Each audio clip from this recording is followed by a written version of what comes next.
بھائی جب یعنی قرآن و سنت پہ عمل کرتے ہیں وہ کہتے ہیں کہ ہمیں لگتا ہے معاشرے سے کٹ کے، تو میں کہتا ہوں یار شکر ادا کرو، انگلی کٹا کے شہیدوں میں شامل ہو گئے، اب صحابہ کرام کو یاد کرو، اہل بیت کو یاد کرو، جن کو غزوہ بدر میں اس لیول پہ آنا پڑا کہ ایک طرف باپ کھڑا ہے تو دوسری طرف بیٹا کھڑا ہوا ہے۔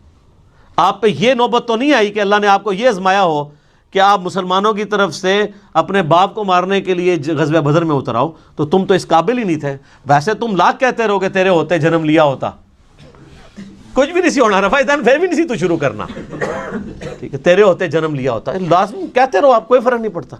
سر وہ بڑا مشکل وقت تھا، بڑی تکلیف دہ چیزیں تھیں اس کے اندر۔ سیدنا حذیفہ ابن یمان کی حدیث میں بار بار یاد کرتا ہوں، اس کو آپ پلے باندھ لیں، صحیح مسلم میں جہاد والے چیپٹر میں۔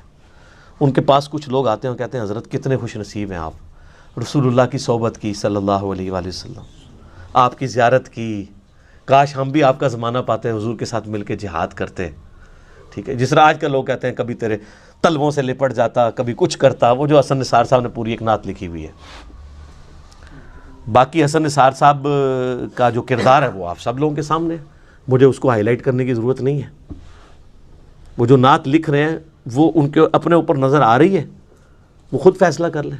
نعت لکھنا بہت آسان ہے، یہ ہے وہ جو دین بہت آسان ہے، اس پہ چلنا مشکل ہے۔ تو صحیح مسلم کے الفاظ ہیں، حذیفہ ابن یمان کہتے ہیں یہ اتنا آسان کام نہیں، اتنے بڑے بڑے دعوے نہ کرو، نعتہ نہ لکھو، آج دے دور ایڈی مشکل نعتہ نہ لکھو۔ ان کا میں تمہیں ایک واقعہ صرف اپنی زندگی کا سناتا ہوں، اور یہ مسلم شریف ہے سر، مولانا شریف نہیں ہے، بزرگ شریف نہیں، کہانی شریف نہیں ہے، مسلم شریف ہے۔ حذیفہ نام لکھیں آپ، حذیفہ لکھیں اور خندق لکھیں، یہ دو لفظ لکھیں، اسلام 360 میں کھل جائے گا۔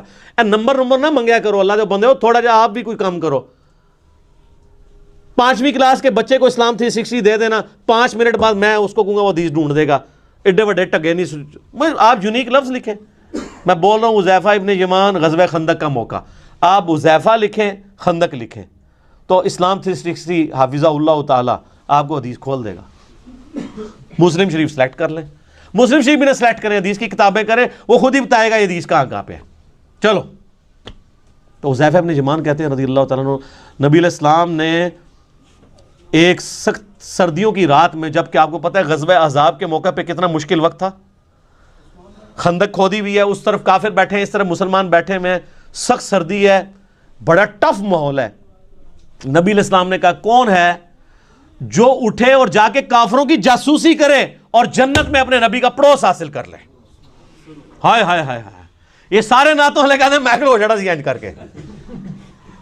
یہ کہنا آسان ہے، غلامی رسول میں جو داڑھی نہیں رکھ رہا اس کو موت کہاں سے قبول ہونی ہے؟ غلامی رسول میں جو فجر کی نماز نہیں اٹھ کے پڑھ سکتا بسترا چھوڑ کے، اس نے موت کہاں سے قبول کرنی ہے؟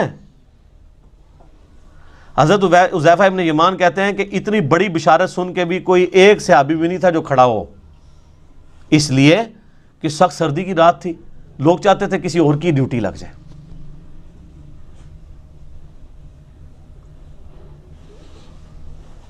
اب کیا ہوا؟ نبی علیہ السلام نے دوسری دفعہ فرمایا کون ہے جو رات کے وقت جا کے کافروں کی جاسوسی کرے اور جنت میں اپنے نبی کا پڑوس حاصل کر لے۔ کائنات میں سب سے بڑی کوئی چیز یہی ہو سکتی ہے نا، اس سے بڑی صرف ایک چیز ہے کہ اللہ تعالیٰ کسی کو پیغمبر بنا دے۔ پیغمبر بننے کے بعد اگر دوسرے نمبر پہ کوئی فضیلت ہے تو جنت میں ہمیشہ کا پڑوس پیغمبروں کا، یہی ہے نا۔ تو یہی ہم اللہ سے مانگتے ہیں کہ اللہ تعالیٰ ہمیں بقیہ غرقت میں مدفن اور جنت الفردوس میں اپنے محبوب صلی اللہ علیہ وآلہ وسلم کا پڑوس عطا فرمائے، آمین۔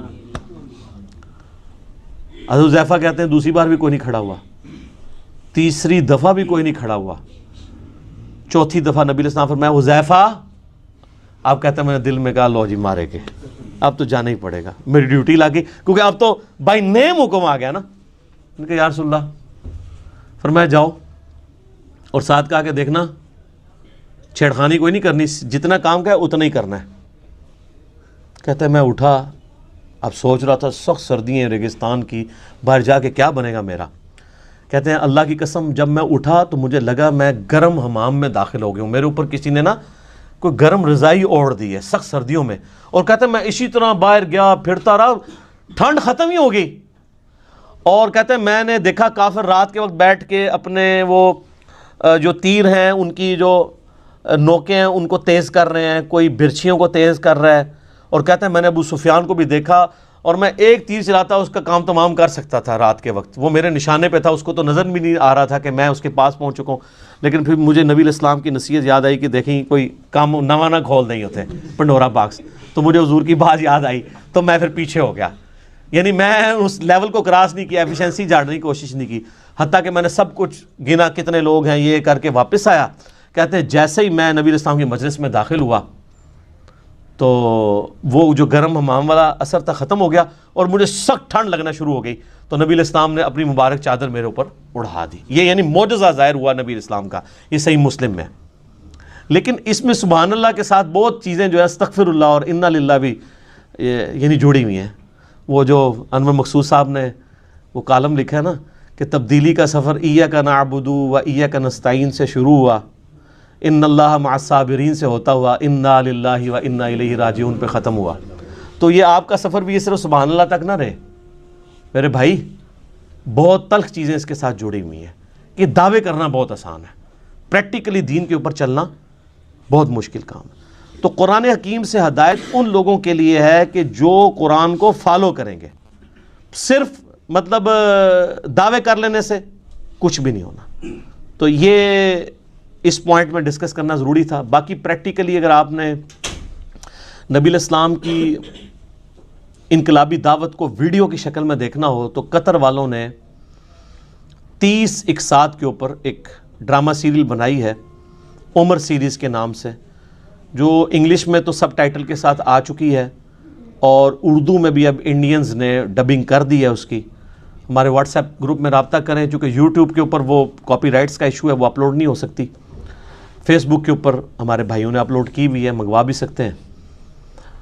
اور اوریجنلی تو وہ عربی میں بنی ہے اور اس کا ٹیسٹ بھی عربی کے اندر ہے، تو اس میں آپ کو عربیوں کی عادتوں کا بھی پتہ چلے گا۔ انہوں نے پیورلی عرب کا کلچر فلم آیا ہے کہ عرب کے لوگ آپس میں کس طرح گفتگو کرتے ہیں۔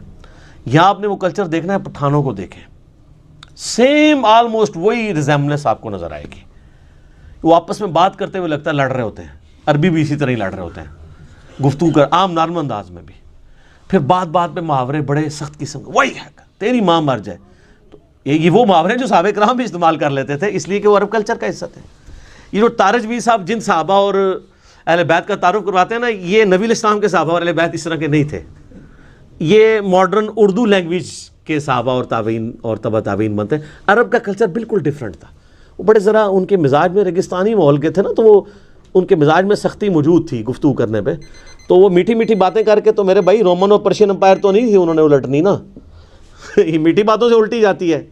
جو بدماش صدیوں سے بیٹھے ہوئے ہیں ان کو اکاڑنے کے لیے ان کو آپ محفل نعت میں ان کو جھموائیں گے یا ان کو شیرنی دیں گے تو وہ اپنی مجلس چھوڑ کے چلے جائیں گے؟ نہیں، یہ تلوار جو اللہ تعالیٰ نے صحابہ کی مسلط کی رومن اور پرشین امپائر پہ، تاکہ ان کو اکھاڑ کے ایک نئے دور کا آغاز کیا جائے۔ اسی پہ وہ وحید الدین خان صاحب کی کتاب ہے نا، اسلام دور جدید کا خالق ہے۔ یہ آج جو فریڈم آف ایکسپریشن آپ کو نظر آ رہی ہے، یہ اسلام کی برکت سے ہے۔ اسلام سے پہلے تو بادشاہ کا دین ہی رعایا کا دین ہوتا تھا، اگر کوئی نہیں قبول کرتا تھا پرسیکیوشن ہوتی تھی۔ رومن امپائر کو دیکھنے ہزاروں عیسائیوں کو انہوں نے قتل کیا ہے، لیکن جب کانسٹنٹائن II نے خود عیسائیت قبول کر لی، پوری رومن امپائر عیسائی ہو گئی۔ نبی علیہ السلام جب آئے اس وقت یہ عیسائی اسٹیٹ تھی، بن چکی ہوئی تھی، لیکن اس سے پہلے تو نہیں تھی۔ لیکن یہ اسلام نے آزادی دی کہ نہیں، بادشاہ کوئی بھی ہے، آپ کو حق ہے کہ آپ اپنا دین رکھ سکتے ہیں۔ اور یہ برکت ہے جو آج آپ اویل کر رہے ہیں کہ ٹرمپ جو ہے ایک متعصب قسم کا یہودی نما عیسائی ہے، لیکن اس کے سامنے بھی جب قرآن تلاوت کیا جاتا ہے خاموشی سے سنتا ہے۔ امریکہ کے اندر آپ جا کے اسٹریٹ دعوت دیں، لوگ سنیں گے، نماز پڑھیں آپ کے ساتھ، لوگ سیلفیاں بھی بنوائیں گے، برا نہیں سمجھیں گے۔ لیکن فرعون کے سامنے جادوگروں نے جب ذرا سی بات کی تھی، اس نے کہا میں لٹکا دوں گا تمہیں۔ یہ فرق ہے۔ تو اسلام اس دور جدید کا خالق ہے۔ ٹھیک ہے جی، انشاءاللہ یہ 35 پوائنٹ ہی کور ہوئے ہیں، باقی 5 پوائنٹ انشاءاللہ اگلی دفعہ کور کریں گے۔ صلوا علی الحبیب، اللہم صلی علی محمد وعلی آل محمد کما صلیت علی ابراہیم وعلی آل ابراہیم انک حمید مجید، اللہم بارک علی محمد وعلی آل محمد کما بارکت علی ابراہیم وعلی آل ابراہیم انک حمید مجید۔ سبحانک اللہم وبحمدک اشہد ان لا الہ الا انت استغفرک واتوب الیک۔ اللہ تعالیٰ سے دعا ہے جو حق بات میں نے کہی ہمارے دلوں میں راسخ فرمائے، اگر جذبات میں میرے منہ سے کوئی غلط بات نکل گئی اللہ تعالیٰ ہمارے دلوں سے ہی معاف کر دے، ہمیں کتاب و سنت کی تعلیمات پر عمل کر کے دوسرے بھائیوں تک پہنچانے کی توفیق عطا فرمائے۔ وما علینا الا البلاغ المبین۔